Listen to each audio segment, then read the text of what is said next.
Good morning everyone, welcome to my channel. Okay, I had some homework from the last video. I had some sewing machine work to do. So I'll just bring you up to speed on how that went. I had a little boo-boo in amongst it, but I managed to save my work, which is always a good thing.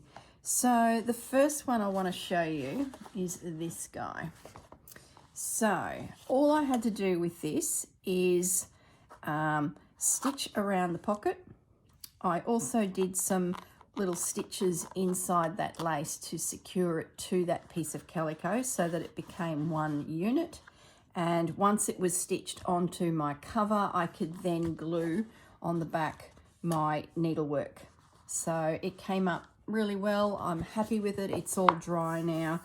It feels lovely in my hands. It's just a fantastic. Paper bag journals can make the most gorgeous tactile covers, especially if you then layer them in different fabrics and trims and things like that.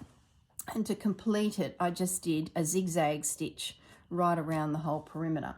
Now my zigzag stitch that I use is a 3-step stitch. Now I'm just looking for a piece of paper to draw it for you. Now the most common one, I've got a piece of paper here.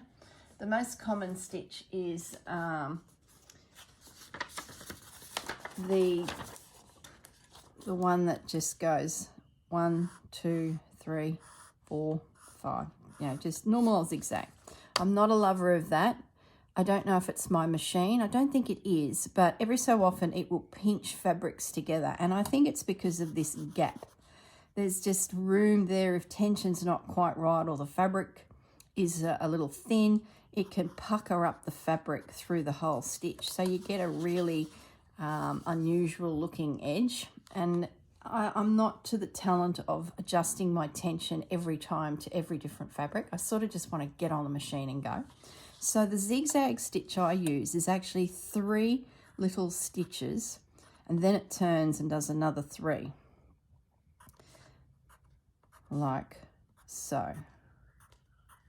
So what that means is all the way through the zig and then the zag, there's lots of little stitches holding everything down. So I always get a nice finish. There's no puckering, and I can go from a journal to a piece of paper to a needle book where there's, you know, might be up to 6, 7 different layers of stitching for it to go through, and I don't have to adjust my tension. So that's the little stitch there.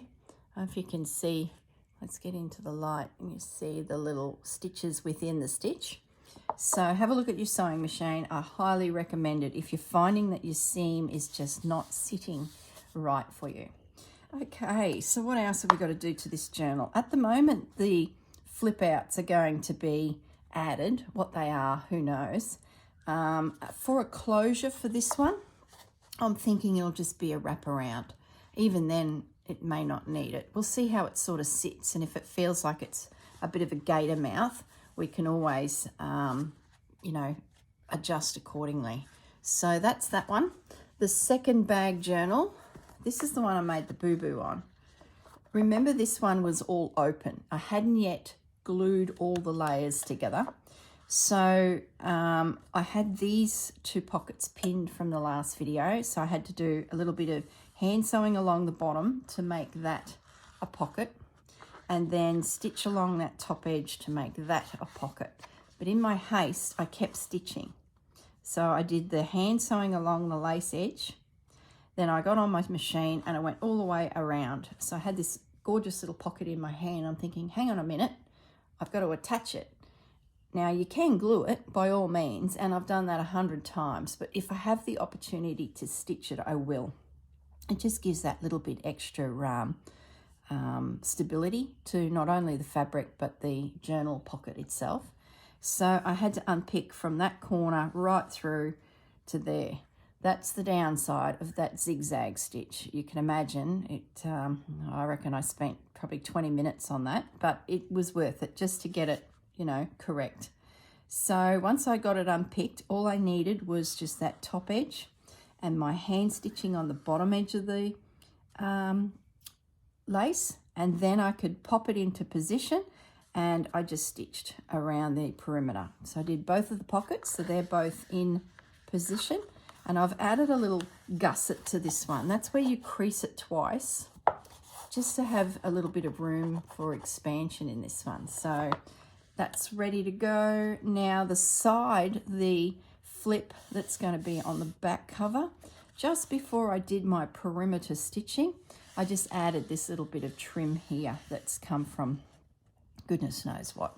So we did put calico there. I've added the trim, but we can easily add something here over it that will flip in and out, and that little bit of trim will be part of it. So I was happy with the way that come together. And then on this side, I did the same, but the only difference is I folded it, and as I started sewing, it pinned it down. So that now is a tuck on the cover. So that will sit like that, or that could sit like that. So this little journal is going to be interesting to see how it comes together. I'm thinking it will probably have an eyelet here with a tie that will pull it all together. I'm sort of liking that, but it depends what this flip is. Is this flip going to sit inside, and then that will sit like there, and the eyelet might go here, or we do a wrap. So there's just, this cover's got so many options, and I'm really pleased how it's come together. It could have a closure, it could have a flip, and that sits in there. Yeah, it's just one of those little universal covers that could go really anywhere. So I'm really happy with that. What else do I need to tell you about that little guy? That's it, I think, for that little journal cover, and even the pair of them together. And because one's slightly smaller than the other, what a beautiful set. But the fact that that's a combination together, it's come together really nicely, that little set. Okay, now the next one was the book cover, the hard book cover that I fabriced. Is that a word? Covered in fabric. This was the Edith Holden book cover. So it's funny how I was walking away from my table last night, and I just glanced across, and I have literally drifted through the tones of the cover, because that was what was under here, and that sort of made me giggle. It's funny how these little things happen. So this little one, now if you remember back to the last episode, I hadn't torn the spine for this. So I had for the other one, the other hardcover, which I then had to do some needlework on. So this one I decided to do it a little bit more simple, mainly so that you could see sort of what it looks like unembellished, if that makes sense. So same principle as before. I've torn 2 pieces of calico, that width. I've given myself a spine of 4 centimeters or 1.5 inches. So this would comfortably have 2 signatures in it. You could do 3 and have less pages in each of the signatures. I then, like I did before with my red pen, marked out the perimeter that needs to be stitched in some way. In this scenario, I just used my sewing machine straight around, and that created the tabs still open and flapping in under here, glued them down, and then selected some paper to create a plate for that inside cover. Now the paper I chose, I'm actually going to show you this process of construction in a moment, so please bear with me if you're thinking, what the hang is she saying? So I'm just having a look at this to see what the paper was. So the one I ended up choosing was Lemon Craft, and it's House of Roses. It just matched the Edith colour tones beautifully. Now, I haven't checked to see if it's still available out there. It may have been rolling around in my cupboard for a little while, so I do apologise if it's a paper that is no longer in circulation. But I think it works beautifully, and I've got some spares here that will become signature pages when we start putting those together. So I've got that put aside.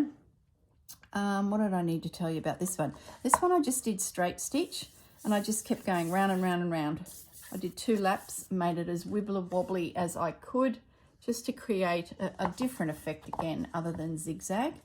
And before I glued this piece of paper down, I got some seam binding, popped that in between the cover and this piece of scrapbook paper, so it's now got its closure. Now, if you do a spine like this, keep in mind that it's very soft, all right? So it's not going to be a hard feeling when you pick up your book. It's going to be all smushy and squishy. So the papers inside will give it rigidity, but still never as much as a proper hardcover. If you would like a hardcover, there's nothing stopping you between these 2 layers is putting in a piece of cardboard. And that would definitely give you what you need to sort of make it feel nice and strong. Okay, and to make it even stronger, if you were to attach the cardboard to the cover, then do all that fabric, well, it'd be even stronger. But this one, I want quite a soft feel to it. It's similar to the Journal of Stitchery constructions that I've done. So let me just grab one of those. Okay, so we're sort of getting a little sidetracked here, but that's the same principle, except instead of using 1 piece, I used 3 pieces. Stitched around them, creating that perimeter to secure, to stabilize your fabric. In this scenario, I did the full length and height of the strip of fabric on the spine, where this one, I just did it around it. And then you can see in there the stitching of the signatures as they come in, and you can see the signatures inside. That's the look that I was going for on this particular one. Now, this journal, same thing, but I also embellished the tabs by putting some lace and buttons on them as well. So just a couple other things you can do to a fabric spine on your journal, and I just think they're so pretty. Just something different. Okay, so I think that's all I wanted to talk about on this. Now I want to put the 4th journal together, and I'll do that with you so you can sort of see how I did this journal. All right, now where are all my bits? Here they are. There's another bit there. So I had a look through my Timholtz papers, and what I found is most of them have a French feel to them. The one that I thought I had, the pack that I thought I had, was this one called Wallflower, but I don't have any of the paper left. It turned out I made a lap book a few years ago and used the pack of paper on that. So the only thing I had left is this kit, which is the vellum from those papers.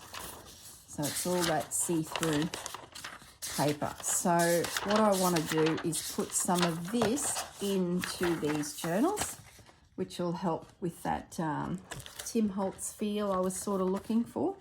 The pack I do have, let me just pop that out of the way. The pack I did have of Timholtz was this one.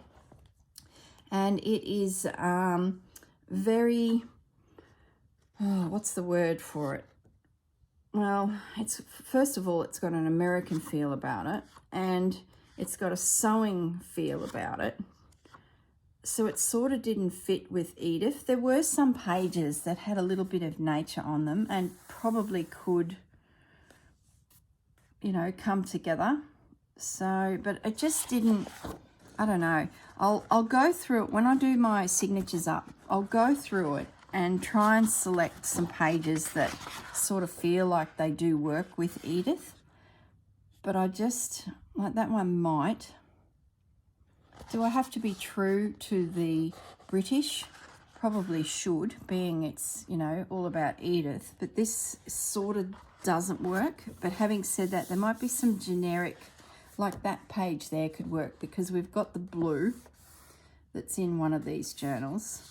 And it's not too like practicing your letters, and there's the blue on the back. So I think that one's got potential. But anyway, when I get to that, the other one I had, which is completely obvious that it is French Industrial.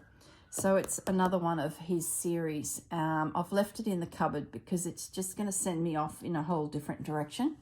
I think, as you know by now, I'm lucky enough to secure a ticket to Lisa Maddox's Paris shopping week, where she takes you to all of the different shops, and I'd love to make a journal in the new year that allows me to put some samples of what I purchase into like a fabric sample journal.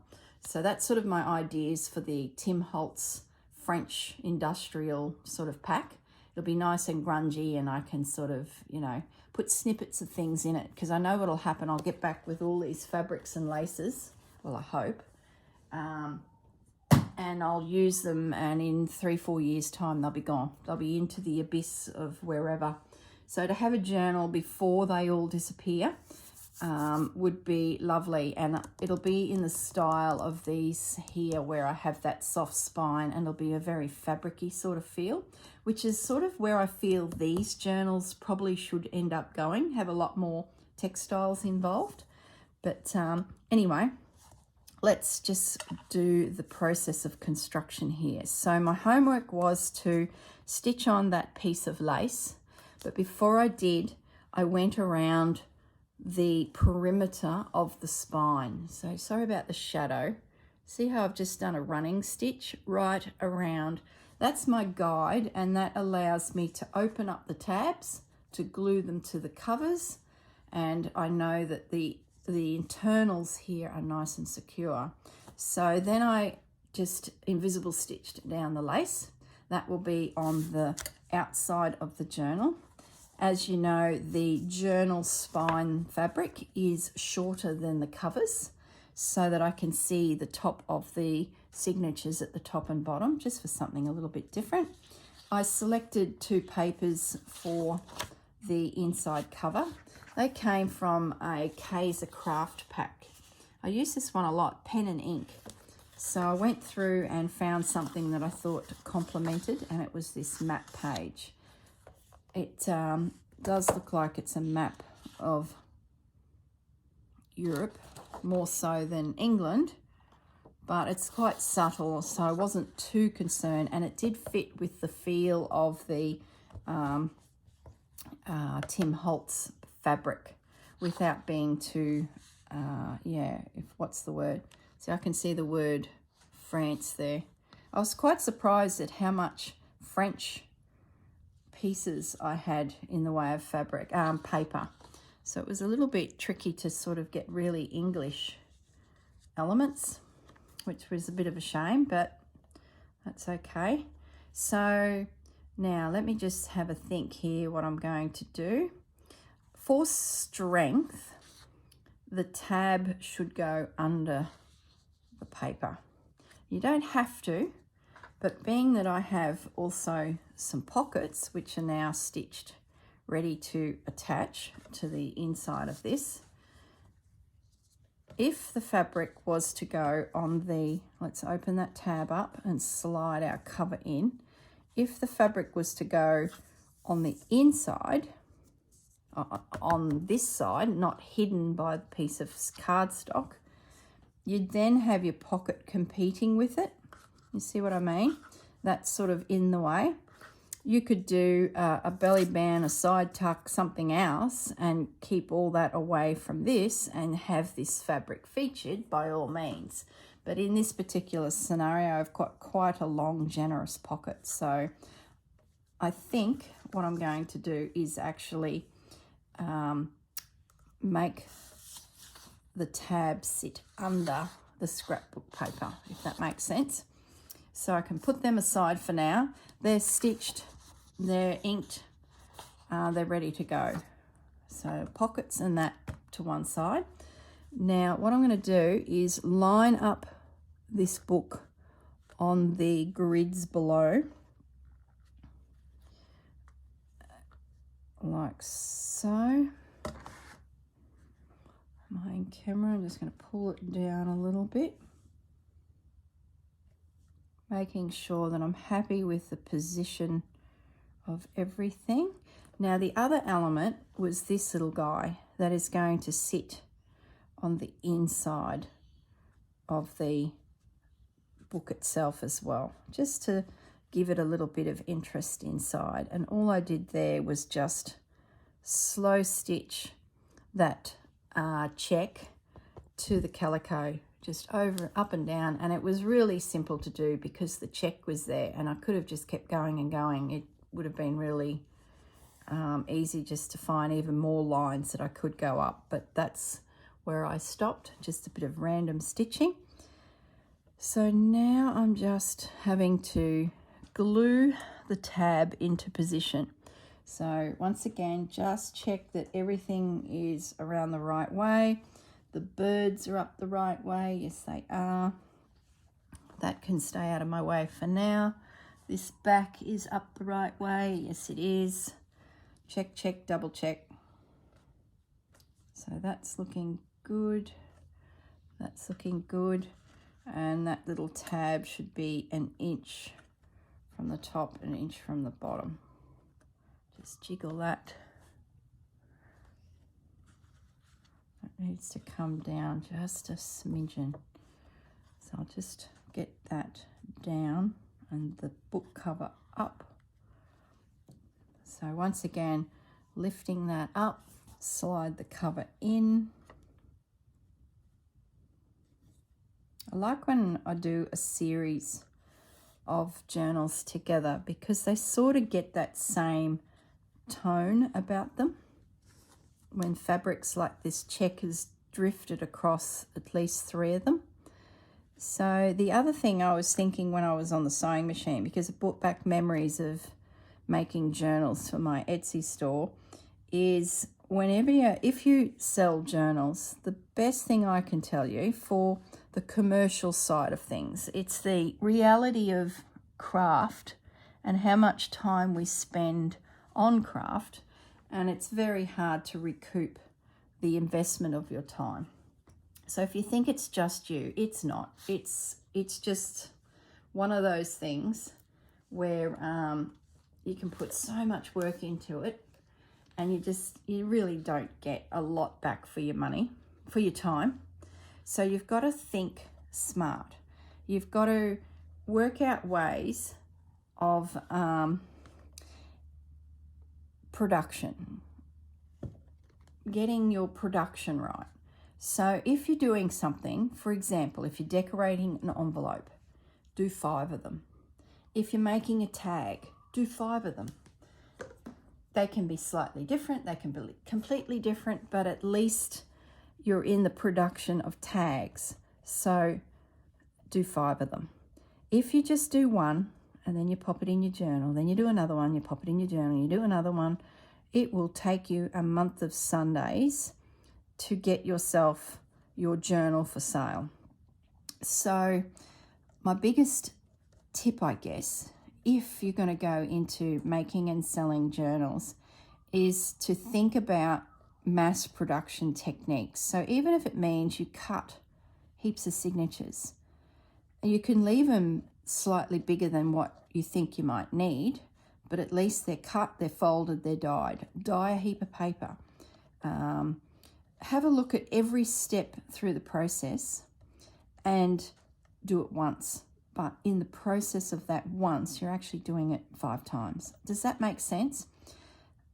I guess because my business takes me overseas to manufacturing countries, I see how they break down a simple task into lots of elements, lots of stations, and before you know it, whatever it is they're making, whether it be a beautiful Santa that has not only the clothes, the hair, the boots, a leather belt, everything that is needed to make said Santa, they've done it in stages that I'm going to get glue on my cover. That wasn't real smart.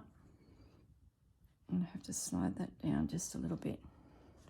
Reline up a little bit more. Sorry guys, just need to reposition here.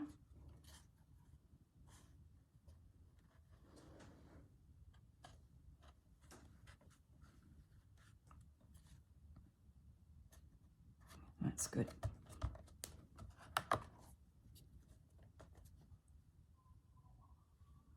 Oh, hang on a minute. I've jiggered that completely. Talking. That needs to be there. That, how did I flip that? Bloomin' talking. Not concentrating. Oh, it's because I went over with it. That threw me the wrong way. That was nearly crucial. That could have been a major boo-boo. But it's all good. No one panic. It's okay. Yeah, so what was I saying? Yeah, so you can take a leaf out of the book of manufacturing companies. There's this fantastic place I saw years and years ago when I was in the Philippines. There was a family business that was making hand-painted resin Christmas decorations. And they were the sweetest, sweetest, sweetest people. And everyone pretty much was family in the business, and they were producing the most exquisite decorations. So some of the lads, some of the sons, they had the resin pouring process, making the mold and then pouring the little decoration that would go into the mold, you know, the resin, and then they then had a team painting. And when you looked at the decoration from start to finish, you'd just be like, wow, that's hours of work. And it was. But when they did it in breaking it down into sections of work or productions of work, it just, I don't know, within hours out came a couple hundred decorations. It was just incredible. And I sort of remember that thinking that can be applied to our craft work. Try not to fall. Look, if you're happy to make one journal and put all your energy into that one and then on sell it and it's finished, you know, and you go on to another project, that's fine. But if you are looking at doing journals commercially, I guess is the word, you need to become quite efficient in the way you manage your time and resources. So mass production is the way to go. So if you do something, make 5 of them is the rough rule of thumb I use. You may not need them for a little while because you're on to something else. That's fine, but at least at any point you can pick up that project and carry on with your production. And, you know, the scrapbooking world, junk journal world, it's very easy to adjust something to suit a theme. If you've got a general colour scheme that you tend towards all the time, embellishing can be done to just really theme it back to a particular journal. So, but look, at the end of the day, we never get what we really need out of crafting. We do it for the love of it. We do it to keep our minds busy, our hands busy, keeps us occupied. So to make a true business out of it, it's really tough.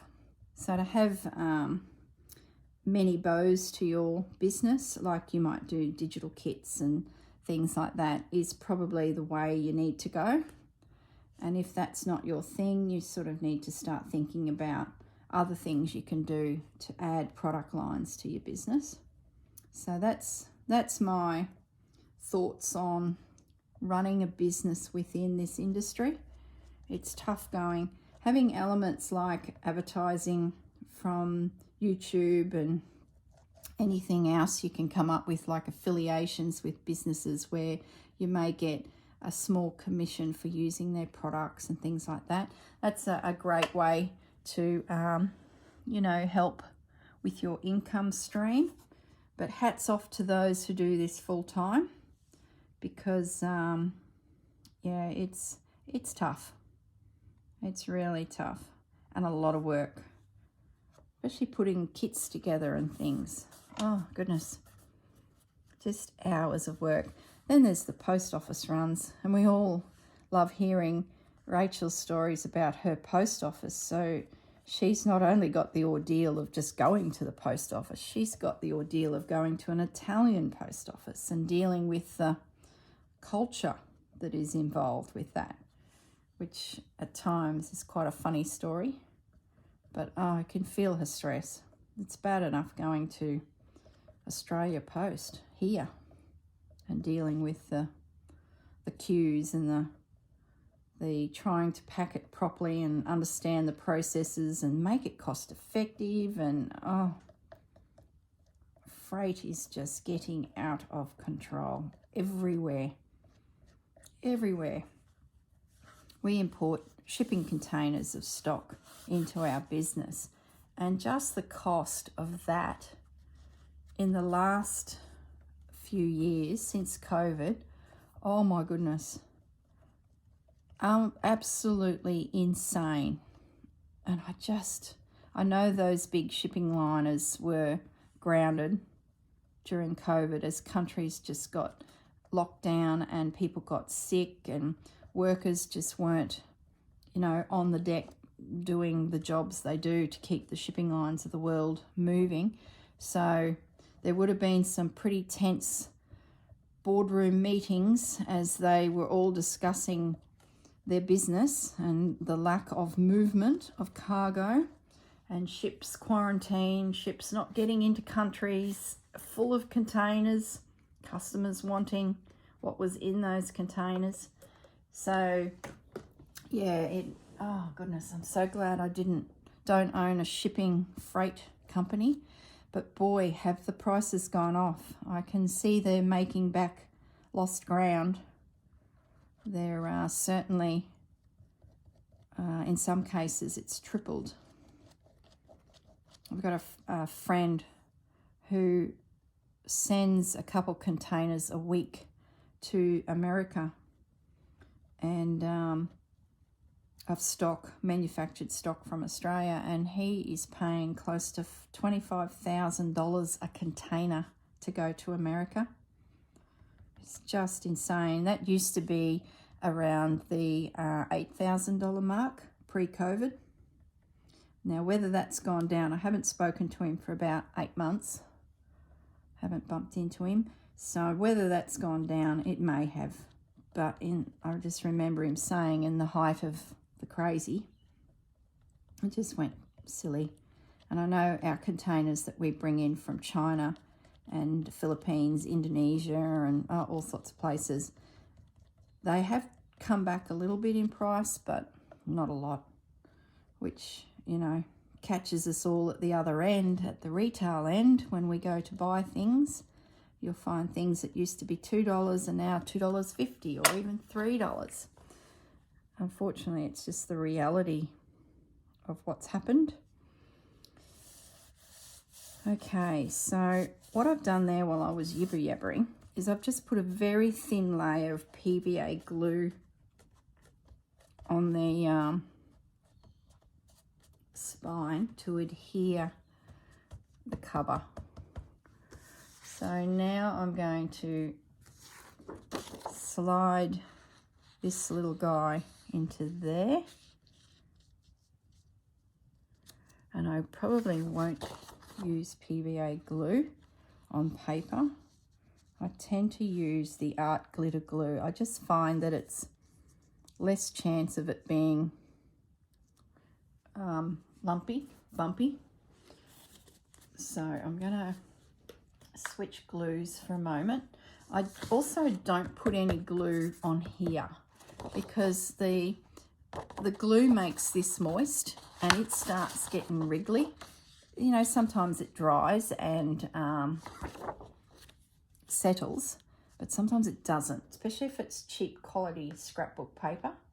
So when I'm putting the back pages on, I don't put it under this in the center, if that makes sense. Before I also glue, I've cut some seam binding for this particular journal as well, so I want to catch that in the process and seal it in. So I'm just going to measure my cover. What have we got here? 24 centimeters, so 12 is the halfway. Pop a couple little dobs of glue and glue glue that down. It's just to sort of hold it. And over here, you can't see me, I'm not on camera, but I've got glue on my glass board, so I just don't want to push this cover up at the moment. Actually, I might, because it's pretty much used. So I might just take a moment to clean that mess up. Then I can reposition myself. And I will need a little bit more glue, PVA glue, to just make sure that that check center is adhered to this. But I can always get myself a little bit more. So let's just hold the horses for a second. Clean up that little sticky mess. I should also check under here that there's not a sticky little mess. It's looking good.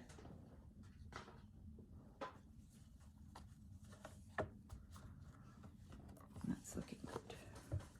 Okay, right. So let's just come up a little bit so you can see what I'm doing here. So that's sitting nicely.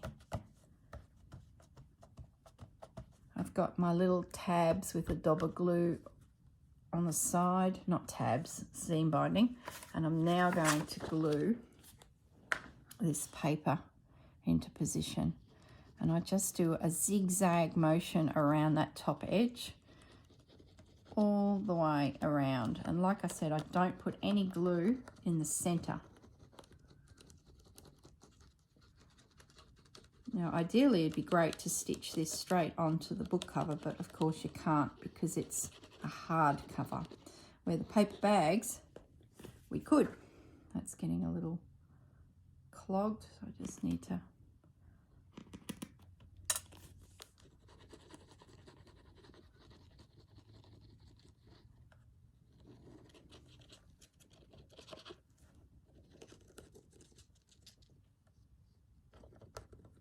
okay, let's get this into position, and I just want it to slide a little bit under all of that fringing.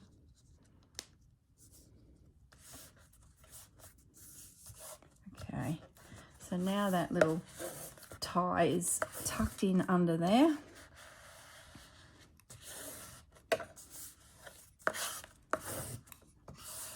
Give it a moment to grab. Art glitter glue is just the bomb. I don't know what's in it. It's PVA glue. Well, I don't know for sure. But then there's a additive to it that makes it grip like that. So there's something in there that when it gets to air, it grips. So within seconds, you've got a secured. I'm just going to pop a little bit of glue through there just to catch that fringing.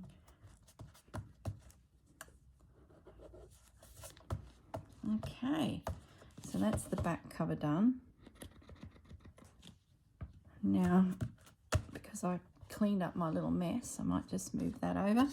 I do have a funny little thing there. My sewing machine every so often does a little hiccup, we'll call it.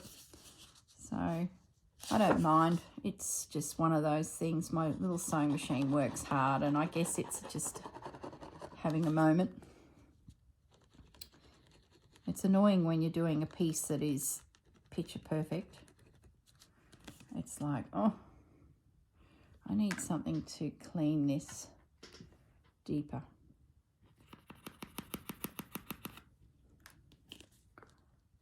That's better. Let the glue flow free.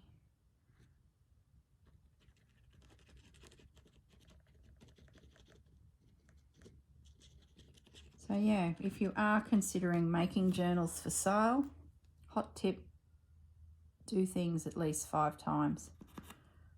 But you know, if you want to make bespoke one-off journals, pouring all that love into one item, that's fine too. But I think after a while you'll find that you start doing some mass production things. It just sort of happens naturally anyway. I'm just going to pull that up. Make sure that's nice and secure.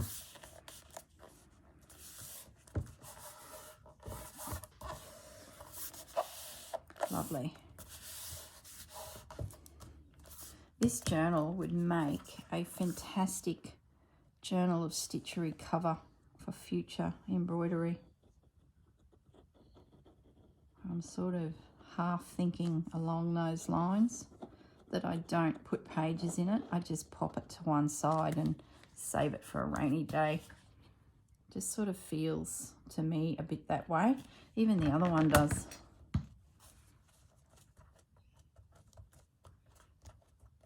Okay, let's give it a moment, and that should be nice and strong, and then that will come up, and you've got a lovely lacy spine that's already gripping, so that's good. We'll just put a little pressure on there. I ended up turning it so that this decorative side went to the back because it was going to encroach too much on my little birds. So that edge is to the rear, and I've just got the straighter side here so that the birds didn't get sort of bumped along. So I'm loving that. Really good. So that will dry nicely. I can still feel it's moist. Okay, that is that one completed. Now, the end of these seam bindings, I do need to actually treat. I've snipped them on an angle, but what I'm going to do while I think of it, just going to tidy that, and I'm going to put a little bit of art glitter glue along that edge just to stop it fraying, because the binding is now attached to the journal. I just want to just add a little bit of glue there just to make sure that that doesn't unravel, and then just sit it to one side to dry.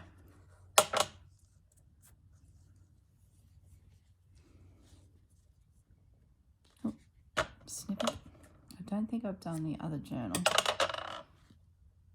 Now you can add beads to these as well.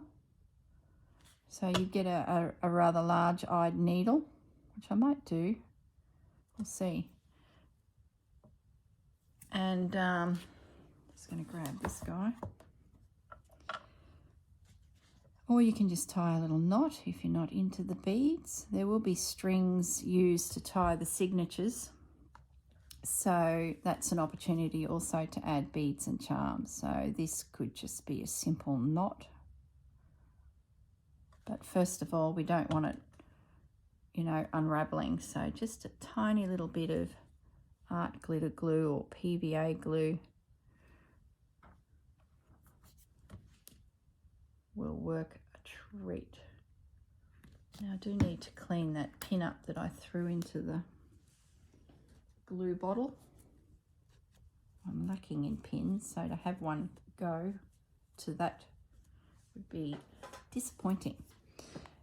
Okay, now the last thing I want to do is add these two pockets. So they will just sit here like that. I need to get some PVA glue again. You can use craft glue by all means. I just don't have a lot of it around at the moment that's good quality. I bought a few big bottles from a couple cheap shops when I was away on holiday, and it's just not the best. So even though PVA glue takes a little while to grip and glue and adhere, being that I'm not in a rush, I'm going to use it this time to glue this down, and it will be strong. It'll be really good because I can sort of let the journal sit, and it won't matter that it takes you know, a good day just to rest and glue. And you can always put a little bit of art glitter glue in amongst it just to sort of help with the gripping of the fabric. So I'm just putting a little mushy edge there. Be nice and strong anyway. I don't know why craft glues are all different. It's quite frustrating. And just when you think you've got a good brand, you then can't get it. Oh, the trials and tribulations. So I'm just putting a little smudge of art glitter glue in there too, just to help with that grabbing.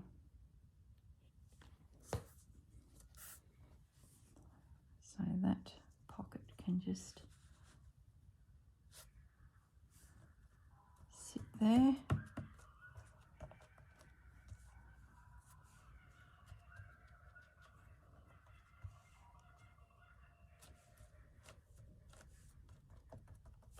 Okay, now let's do the other side. Let's get our heights right.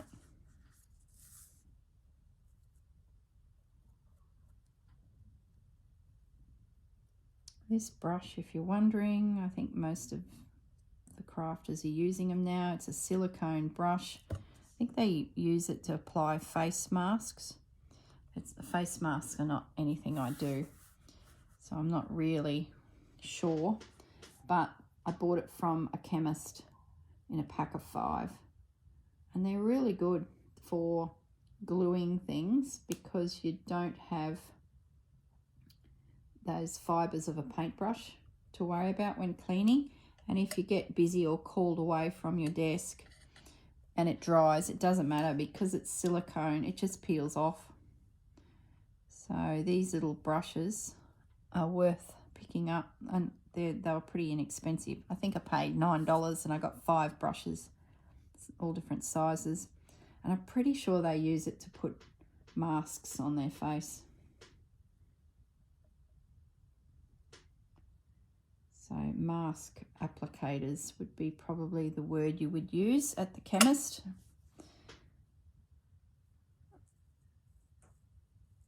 Okay. I think I got mine, girls, Priceline for the Australian girls.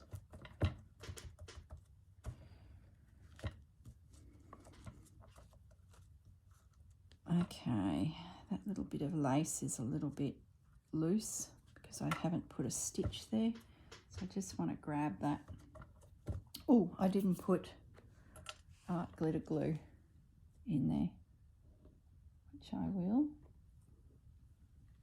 Especially on those sides where there's a bit of pressure. That's good.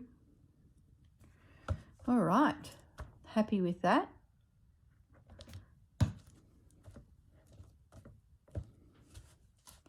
Lovely. So that's the cover completed. So I guess the next video is pulling together the signatures and starting to drift a little bit of Edith Holden through it all. But I might start with the 2 paper bag journals because I just have a feeling that I should keep one of these aside and use it for the journal of stitchery process. And even if it's not with the girls and I just do some stitching, because it's sort of, I don't know, it's giving me a completely different theme happening here. I wonder if I should keep it aside for Paris, being that I've got France here and it's sort of a collection of fabrics already. I don't know. Maybe I come up with a different type of signature for it inside. I don't know. Decisions. And if I don't know, don't make any decisions. Isn't that the rule? I think that's the rule. Should be the rule. There we go. So there is my bird journal. Love it. Imagine a stitchery full of, pages full of stitcheries just of birds, just a study of birds. Whenever I do a bird image, I've got somewhere to sort of pop it. Okay, we will see. All right, everyone, we'll leave it at that. I'm happy that all my journals now are pretty much together without, you know, yet to do embellishing. They just all feel so different, yet they're all similar. They're all of that colour tone, and yeah, love them. Okay, everyone, I will see you all in the next video. Bye for now.